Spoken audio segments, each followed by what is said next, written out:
ప్రేమ నమ్మకం కలిగిన పరలోకమందున్న మా తండ్రి, ఈ పరిశుద్ధ నామకమైన వందనములు స్థుతులు స్తోత్రాలు చెల్లించుకొంచుండగా ఈ శుభ శుక్రవారం రోజు మా తండ్రి మరి సిలువలోనూ పలికిన 7 మాటల గురించి ఒక్కొక్కరు ఒక అంశంగా తీసుకొని చెప్తుండగా మా నోట నీ మాటలోంచి ఆ ధైర్యాన్ని మాకు దయచేస్తున్నామని మరి చెప్తున్న మేమైనా వింటున్న ప్రతి ఒక్కరిని కూడా జ్ఞాపకం చేసుకొని నీ కృపలో ప్రేమలో అతన్ని మమ్మల్ని భద్రపరిచి బలపరిచి నీ చిలువ చరణ మమ్మల్ని మరుగుపరుచుకొని నువ్వే మా నోట నీ మాటలు పలికిస్తున్నామని నజరేయుడైన యేసు నామములో అడుగుచున్నాం తండ్రి, ఆమేన్. క్రీస్తు నామములో అందరికీ వందనాలు. సార్ వాళ్ళకి, సంఘస్థులకి, బయట ఉంటున్న వారందరికీ కూడా క్రీస్తు నామములో వందనాలు. 4వ మాట, ఒకసారి ఆ మాట చదివి.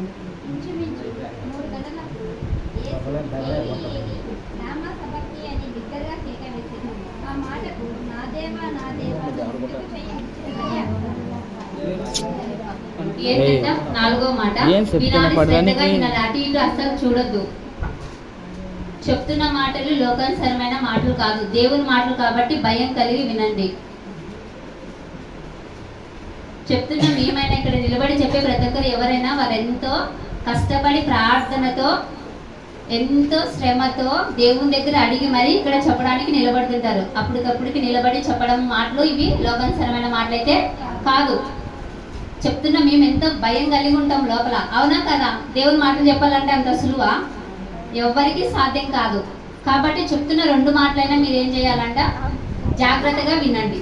అవి చెప్తున్న నా మాటలు కాదు, అలాగే మీ మాటలు సొంత మాటలు అయితే ఏది కాదు, అవునా? నా దేవా నా దేవా నన్నెందుకు చెయ్యి విడిచితివి. ఎవరు పలికారండి ఈ మాటలు? చెప్పాలి, ఎవరు పలికారు? మీరు సైలెంట్ కూర్చుంటే అసలు అవదు. నేను అడుగుతా, ఖచ్చితంగా అయితే అడుగుతా. నాకు తెలిసిన మాట మీకు చెప్తా, మీకు తెలుసో లేదా నేను అడుగుతా. ఏదో నాకు వచ్చు కదా అని చెప్పేసి వెళ్ళిపోతే అది అవదు. కాబట్టి ఎవరు పలికారంట? సిలువలో యేసు ప్రభు వారు ఈ మాట పలుకుతా వచ్చాడు కదా. ఎందుకు ఆ మాట పలుకుతా వచ్చాడంటే ఆయనకు బాధ వేసిందా లేదా? ఆ మాట ఎంత బాధగా ఉంది కదా. ఏమన్నాడంట? నా దేవా నన్ను ఎందుకు చెయ్యి విడిచితివి. బాధ కలిగింటే అన్నాడా, సంతోషంతో అన్నాడా? బాధ కలిగే నింటాడు కదా మాట. లేకపోతే హ్యాపీగా బాగా ఇచ్చిపెట్టావు తండ్రి, హ్యాపీగా ఇచ్చిపెట్టావు నన్ను అన్నాడా? నా దేవా అని తండ్రికి అక్కడున్న శిష్యులు చెప్పాడా? సిలువ వేసిన సైనికులతో అంటున్నాడా? ఎవరితో అనట్లేదు కదా మాట. ఎవరికి మొదలు పెట్టుకుంటున్నాడంట? తండ్రికి మొదలు పెట్టుకుంటున్నాడంట. ఎందుకయ్యా నన్ను చేయి విడిచి పెట్టావు అనేసి కదా. ఈ లోకంలో మనం కూడా అంటే కొన్ని సార్లు బాధలు కష్టాలు ఇంకా భరించలేని బాధ వేసినప్పుడు ఒక ఆడపిల్లలుగా ఎక్కడికి వెళ్తారంట? తల్లిదండ్రుల దగ్గరికి వెళ్ళిపోతారు కదా. వాళ్ళు కూడా బాధ తీర్చలేనప్పుడు ఏమంటారంటే వాళ్ళ తల్లిదండ్రులతో, మా అమ్మ నాన్న నన్ను విడిచిపెట్టేశారు అంటారా అన్నారా? పెట్టలేము. బ్రదర్స్ మీరు కొంచెం జాగ్రత్తగా వినాలి, నేను అడిగిన దానికి చెప్పాలి. ఏమంటారంట? అమ్మ నాన్న నన్ను వదిలేశారు, నా చేయి విడిచిపెట్టారు అంటారు కదా. అలాగే దేవుడు ఎవరికి మొదలు పెట్టుకుంటున్నాడంట అంటే తన బాధ అక్కడ సిలువ వేసిన శిష్యులకి అర్థం అవ్వట్లేదు, శిష్యులకి అర్థం అవ్వట్లేదు, అప్పగించిన శిష్యునికి అర్థం అవ్వట్లేదు, చూసిన జనాలకు కూడా ఆ బాధ అర్థం అవ్వట్లేదు. కానీ ఎవరికి చెప్పుకుంటే ఆ బాధ తీరుతుందో ఆయనకు తెలుసు. మొట్టమొదటిగా సుజన్ చెప్పినట్లు ఆయనకి అన్ని తెలిసే ఈ లోకానికి వచ్చాడు. ఆయనకి సిలువ వేస్తారని తెలియక ఈ లోకానికి వచ్చాడా? తెలిసే వచ్చాడు కదా. శ్రమలు ఉంటాయని తెలుసు, నిందలు అవమానాలు బాధలు ఉంటాయి, సిలువ వేస్తారు అన్ని తండ్రి దగ్గర. తండ్రి అడుగుతా వచ్చాడంట ఫస్ట్ కొంతమందిని దేవదూత ఎవరు వెళ్తారు అనేసి. ఎవరు ముందుకు రాలేదు. ఎవరు వచ్చారంటే తన ప్రియమైన కుమారుని పంపించడానికి దేవునికి ఇష్టమాయను అని ఉంది పరిశుద్ధ గ్రంథంలో కదా. అయితే తండ్రి పంపిస్తూ వచ్చినప్పుడు కుమారునికి తెలిసింది కదా ఇలా ఉంటుంది నాయనా, పరిస్థితి ఇలా ఉంటుంది, లోకంలోకి వెళ్తే ఇలా ఉంటాయి, ఇలా మాటలు ఉంటాయి, ఇంత శ్రమ ఉంటుంది అనేసి తండ్రి చెప్పినడా? తండ్రితో ఉన్నప్పుడు తండ్రి చేసే ఆలోచనలు, తండ్రి చేసే పనులు కుమారునికి తెలియకోకుండా ఉంటుందా? అన్ని తెలిసే దేవుణ్ణి ఈ లోకానికి కుమారుని పంపిస్తా వచ్చాడు కదా. అయితే ఆ శ్రమలన్నీ తెలిసినప్పటికీ దేవుని కుమారుడు అయినప్పటికీ ఆయన ఈ లోకంలోకి వచ్చినప్పుడు ఎట్టినాడంట మానవ స్వరూపం. శరీరకంగా ఆయన ఉంటూ వచ్చాడు కాబట్టి ఆయనకి బాధ ఉంది, ఆయనకి ఆకలి ఉంది, ఆయనకి కోపం ఉంది. అవునా కదా? అన్నీ ఉన్నాయి. మనుషులకు ఉండే ఆలోచనలు, ఫీలింగ్స్ అన్నీ కూడా దేవునిలో ఉన్నాయి. కాబట్టి ఆ బాధ అనేది భరించలేనప్పుడు ఆయన ఏం చేస్తా వచ్చాడంట, తండ్రికి మొదపెట్టుకుంటున్నాడంట. ఏమని? నన్ను ఎందుకయ్యా చేయి విడిచిపెట్టివి అంటే అప్పుడు భరించలేని బాధ వేసినప్పుడే కదా మాట అంటాము. అవునా కదా? ఎంత బాధపడ్డాడో సిలువ వేసినప్పుడు, ఎంత సహించాడో ఆ సిలువ మోస్తున్నప్పుడు, శిష్యులు అక్కడున్న వాళ్ళ సైనికులు కొడుతున్నప్పుడు కొరడాలతోన అన్నీ సహిస్తా వచ్చాడు. కానీ సిలువలో ఆ 4వ మాటగా నా దేవా నన్ను ఎందుకు చేయి విడిచితి అని అన్నప్పుడు తండ్రి ఎంత బాధపడింటాడా? పడింటాడా? ఆయన మనల్ని చేసిన ఒక్క ఆ మాట ఏమన్నాలని నాకు తెలియదు, కానీ దేవుడు తన స్వరూపం మందు మనల్ని చేసుకున్నాడంట. ఎంతో ఇష్టంగా సృష్టించుకున్నాడు. అయితే మనం ఏం చేస్తామంట, తండ్రిని పక్కన పెట్టేసి తండ్రి కుమారుడైన యేసు ప్రభు వారిని కూడా పక్కన పెట్టేసి పరిస్థితికి వచ్చాం. కాబట్టి యేసు ప్రభు వారు సిలువ వేసుకోవాల్సి వచ్చింది. అవునా కదా? అంతే కదా? ఇప్పుడు ఆయన సిలువ వేసుకోకుంటే మనకి రక్షణ వచ్చేదా? మనం రక్షించబడే వాళ్ళమా? ఇక్కడ మందిరంలోకి వచ్చి కూర్చునే వాళ్ళమా? యేసు ప్రభు మాటలు వినే వాళ్ళమా? ఆయన సిలువ వేసుకోకుంటే ఈ లోకానికి వచ్చి మన పాపముల నిమిత్తము చనిపోకుంటే, యేసు ప్రభు వారి లోకానికి రాకుంటే మనకి బైబుల్ అనేదే తెలియదు. యేసు ప్రభు వారు ఆయన ఉన్నాడు అనేది కూడా మనకి తెలియదు. అసలు రక్షణ అంటే కూడా లోకస్తులు ఎట్లుంటున్నారో మనం కూడా అట్లే ఉండేవాళ్ళం కదా. ఒకసారి యేసే గ్రంథం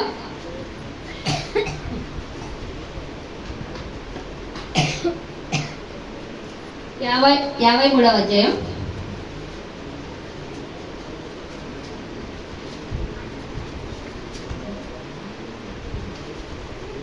8వ వచనం చూడండి.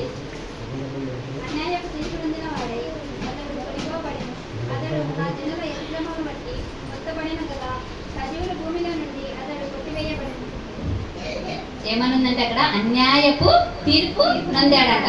ఆయన ఏమైనా తప్పు చేశాడు ఈ లోకంలోకి వచ్చి? ఎలాంటి తప్పు కూడా ఆయన చేయలేదు. మనుషుల కొరకు వచ్చాడు, పాపల కొరకు వచ్చాడంట. ఆరోగ్యం బాగాలేకుంటే స్వస్థత ఇచ్చాడట. చెవులు లేకుంటే వినికిడి ఇచ్చాడు, కళ్ళు లేకుంటే కళ్ళు ఇచ్చాడు, కాళ్ళు లేకుంటే కాళ్ళు ఇచ్చాడు. చనిపోతే సైతం అందరిని లేపుతా వచ్చాడట. అవి మేలా? అది మంచిగా చెడా? మంచి కదా. మరి మంచి చేస్తే జనాలకు నచ్చుతుందా నచ్చదా? నచ్చదు. మనకి చెడే మంచిది కదా. 2 గిల్లా మాటలు చెప్పే వాళ్ళు నచ్చుతారు తప్ప మంచిగా ఉండంటే ఎవరైనా నచ్చుతారా? చెప్పండి. మీరు నిద్రపోవద్దు, కొంగులు వేసుకొని నిద్రపోవద్దండి. నచ్చుతారా నచ్చరా? చెడ్డ మాటలకే ఇష్టపడతారు కదా, మంచి మాటలు ఎవరికి ఎక్కవు. కాబట్టి ఆయన మంచి చేస్తా వచ్చాడు, అన్ని చేస్తా వచ్చాడు. 33.5 సంవత్సరంలో ఈ లోకంలో ఉండి 3.5 సంవత్సరంలో సేవ చేస్తా వచ్చే ఆ 3.5 సంవత్సరంలో ఆయన ఎంత అనుభవించినలా, ఎంత బాధను అనుభవించినలా కదా. ఎన్ని చోట్ల అవమానాలు, నిందలు. మంచి చేసిన వాళ్ళు సైతం మా దగ్గర ఉండొద్దు ప్రభువా వెళ్ళిపో అంటూ వచ్చారంట. ఎన్ని భరిస్తా వచ్చాడో ఆయనను అన్ని సహించి మన కోసం సిలువలో ఎలాడ ఆయనను తీస్తా వచ్చినప్పుడు ఆ బాధని భరించలేక తండ్రికి మొరపెట్టుకుంటున్నాడంట. నా దేవా నన్ను ఎందుకు చేయి విడిచిపెట్టివి?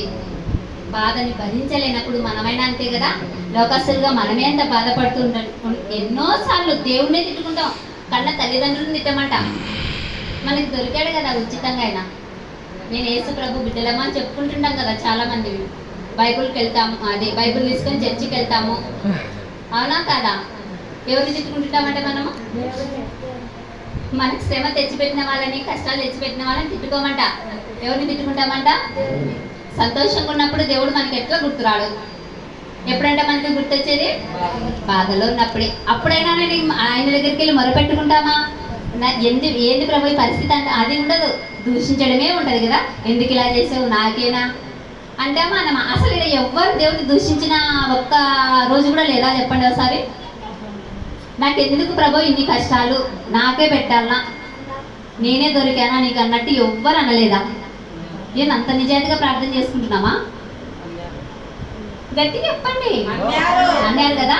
ప్రతి ఒక్కరి అదే ఉంటది. ప్రార్థనలో ఆయనకు మొరపెట్టుకునేది ఒక్క వంతు అయితే, ఆయన దూషించేటివి అడిగేటివి దౌర్జన్యంగా మనం పెట్టుంటదంటే ఆయనకి ఏదో పెట్టి పోగొట్టుకునే వాళ్ళలాగా ఇస్తావా ఇవ్వవా, ఆశీర్వదిస్తావా ఆశీర్వదించవా, వాళ్ళకి ఇచ్చిలేవా వీళ్ళకి ఇచ్చిలేవా అనమా అంటామా అనమా. పక్కింట్లో ఏదైనా తెచ్చుకున్నామంటే వచ్చే మనకి బాగున్నారులే తండ్రి వాళ్ళకి ఇచ్చావు స్తోత్రమయ్యా నాకెప్పుడో సరిస్తామని అనుకుంటామా? ఆ ఆలోచన అస్సలు రాదు. ఎందుకంటే మనం మనుషులము, అంతే కదా, స్వార్థము. ఆ లక్ష్మణ్ అన్న చెప్పినట్లు ఏదంటే మనకి చెడు చేసిన వాళ్ళని ఎక్కువ గుర్తు పెట్టుకుంటాం కానీ మంచి గుర్తు పెట్టుకోం కదా, అవునా కదా? చెడు చేసిన వాళ్ళని ఎక్కువ గుర్తు పెట్టుకుంటాం, మంచి చేసిన వాళ్ళని ఎవరో గుర్తు పెట్టుకో. కాబట్టి దేవుడు ఆయన ఎంత మేలు చేస్తా వచ్చాడో, ప్రాణం పెట్టినంతగా మనల్ని ప్రేమిస్తా వచ్చాడంట. ఆయన ఆ ప్రేమ మనకి కావాలనుకునే వాళ్ళమైతే ఇట్లా ఉండవు. మన పరిస్థితి వేరే ఉండు, మన బ్రతుకులు వేరే ఉండు. వద్దనుకుంటున్నాం అరకొరగా దేవుణ్ణి సేవిస్తుంటున్నాం, బైబుల్ చదువుతున్నాం, ప్రార్థనకు వస్తున్నాం కాబట్టి ఆయన ప్రేమని ఇంకా స్పష్టంగా మనము రుచి తెలుసుకోలేదు కాబట్టి మన బ్రతుకులు ఇలా ఉంటున్నాయి, మన కుటుంబాలు కూడా అలాగే ఉంటున్నాయి కదా, అవునా కదా? ఆయన సిలువ మోస్తూ వచ్చినప్పుడు సలోమి గారు చెప్పినట్లు ఆయన బరువు ఏంటంటే యేసు ప్రభు వారిది 85 కేజీలు ఆయన బాడీ. ఇప్పుడు నేను ఎంతుంటానంటే 40 ఏముంటాను, యేసు ప్రభు వారు ఎంతున్నారంట 85 కేజీలు అంట. కానీ సిలువ బరువు ఎంత తెలుసా? 150 కేజీలు అంట. మరి ఎట్లా మోసిండాలి ఆయన? మోయగలుగుతారు ఒక మనుషుడు 150 కేజీలు? మొయ్యలేడు. కానీ ఆయన మోస్తా వచ్చాడంట. ఎన్నో కొరడ దెబ్బలు, ఎంతో బాధను అనుభవిస్తూ దేవునికి అన్ని సహించాడబ్బా. ఆయనని న్యాయపీఠం దగ్గరికి తీసుకెళ్ళినప్పటి నుంచి సిలువ తనతోనే మోయిస్తా వచ్చారు. అదేదో పట్టుకొస్తే ఎవరో పట్టుకొస్తే ఆయనకి సిలువ వేయలే, ఆయన సిలువ ఆయనే మోసుకుంటూ వచ్చాడు. ఎక్కడ? నడి వీధులలో, యెరూషలేము వీధులలో. అదేమన్నా ఒక 4 పట్టుకొచ్చారా సిలువని? ఎవరైనా హెల్ప్ చేస్తా వచ్చారా? లేదు, ఆయన సిలువ ఆయనే మోసుకుంటూ వచ్చారు. మోయకుంటే వెనకల నుంచి కొడతారు కొడరాలతో కదా, అవునా కదా? ఆయన ఏమన్నా సైలెంట్గా మోసుకొని పోతున్నారంటే ఊపుకున్నారా? మోస్తున్నా కొడుతున్నారు, మోయకపోయినా కొడుతూనే ఉన్నారు. వాళ్ళకి ఎంత ఉత్సాహమో కదా అక్కడ ఉన్న జనాలకి. ఆయనను కొడుతూ ఉంటే, ఆయనకు రక్తం కాడుతూ ఉంటే సైకోలాగా వాళ్ళు అట్లే ఎంత అంటే ఆయన పడుతున్న బాధని, శ్రమను చూసి ఆ జనాలు ఎట్లా సంతోషించారంటే, ఒక భయంకరమైన వ్యక్తిని మనము ఎంతో భరించలేని పాపము తప్పులు చేసిన వ్యక్తికి సిలువ వేస్తుంటే సంతోషిస్తాం. అట్లా ఉందన్నమాట అక్కడ ఉన్న జనాలకి. అయితే యేసు ప్రభు అనే ఒక్క చోట కూడా ఏ మాట కూడా మాట్లాడలేదంట. ఎందుకంటే అవన్నీ అయినా చెయ్యాల్సిందే, చెయ్యాలి కాబట్టే నోరు కూడా ఎత్తలేదు కదా.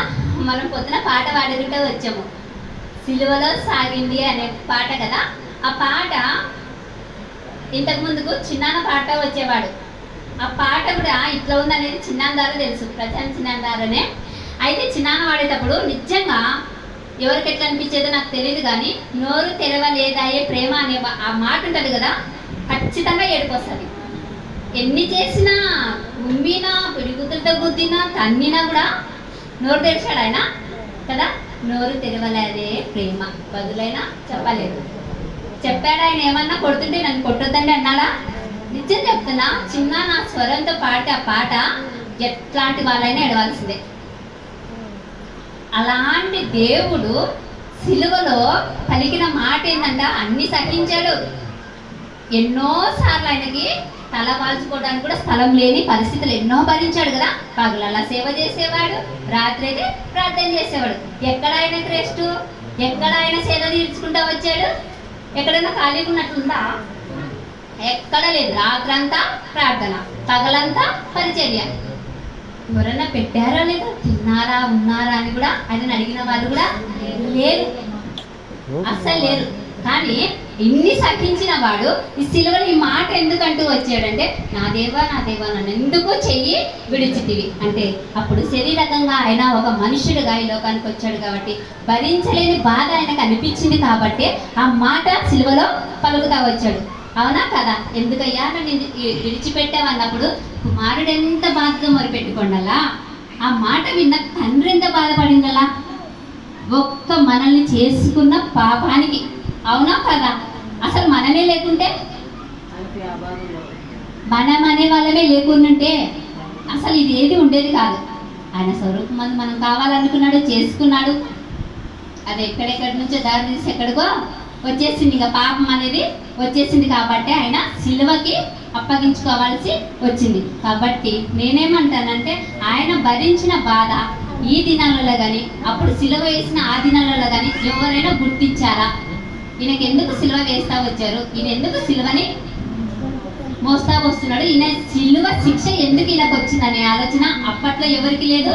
ఇప్పుడు క్రైస్తవులమని చెప్పుకుంటూ బైబిల్ పట్టుకుంటున్నా మీరైనా కాదు, నేనైనా ఎవరికి కూడా ఆలోచన అనేది రావట్లేదు. అసలు ఆ మాటలు ఎందుకు దేవుడు పలుకుతా వచ్చాడనే ఆలోచన ఎవరికి కూడా, గ్రహింపు అనేది కూడా ఎవరికి లేదు. కాబట్టే చాలా మంది కుటుంబాలు ఇంకా దీవెనలోకి రాకుండా, ఆశీర్వదింపబడకుండా అలాగే ఉంటున్నాం. చెప్పుకుంటున్నాం క్రైస్తవులము, బైబిల్ పట్టుకుంటాం, చర్చికి వస్తుంటున్నాం, అన్ని చేస్తామబ్బా. కానీ నిజమైన యేసు ప్రభు వారు ఏం చేశారంటే ఎవరికి తెలియదు. అసలు ఆయన ప్రేమ అంటేనే ఎవరికి తెలియదు అబ్బా. సింపుల్గా ఒక్క మాట ఏం చెప్పాలంటే, ఆయన శిలువ మరణం పొందినంతగా మనల్ని ప్రేమించాడు అనే మాట కూడా మనకి గుర్తుకు ఎప్పుడు కూడా రాదు. ఆ మాట గుర్తుకొస్తే మనం ఇలా ఉండము, మన జీవితాలు ఇలా ఉండవు. కాబట్టి ఈ మాటనందరూ, నేను చెప్పిన మాటలో ఒక్కటైనా మీ మనసులో పెట్టుకొని, ఆయన సిలువలో ఈ మాట ఎందుకు పలుకుతా వచ్చాడు, 7 మాటలకు ఎందుకంత ప్రత్యేకమైన అంశాలుగా ఏర్పరచుకున్నామంటే, దేవుడు ఆ 7 మాటలు కూడా సిలువ మోస్తూ, సిలువలో నేను కాసేపు ఉంటే మరణిస్తాను అని దేవుడికి తెలిసినప్పుడు ఆ 7 మాటలు ఎందుకు పలుకుతా వచ్చాడంటే, మనందరి కోసమే ఆయన భరించిన బాధను మనకి తెలియాలనేసి. అర్థమైంది కదా? కాబట్టి నేను చెప్పిన ఈ మాట ప్రతి ఒక్కరు గుర్తు పెట్టుకోండి. ఇక్కడ నుంచైనా దేవుని యందు మనము భయభక్తులు కలిగి జీవించే వారిగా, ఒక గుడ్ ఫ్రైడే రోజు అనే కాదు ఈ మాటలు, ప్రతిరోజు, ప్రతి గంట, ప్రతి నిమిషం, ప్రతి క్షణం మనము గుర్తు పెట్టుకోవాల్సిన మాటలు ఇవే. ఈ 7 మాటలనే కదా, బైబుల్ మొత్తం. అర్థమైంది కదా? ఈ అవకాశం ఇచ్చిన సార్ వాళ్ళకి వందనాలు చెప్పుకుంటూ నా ప్రసంగాన్ని ముగిస్తున్నాను.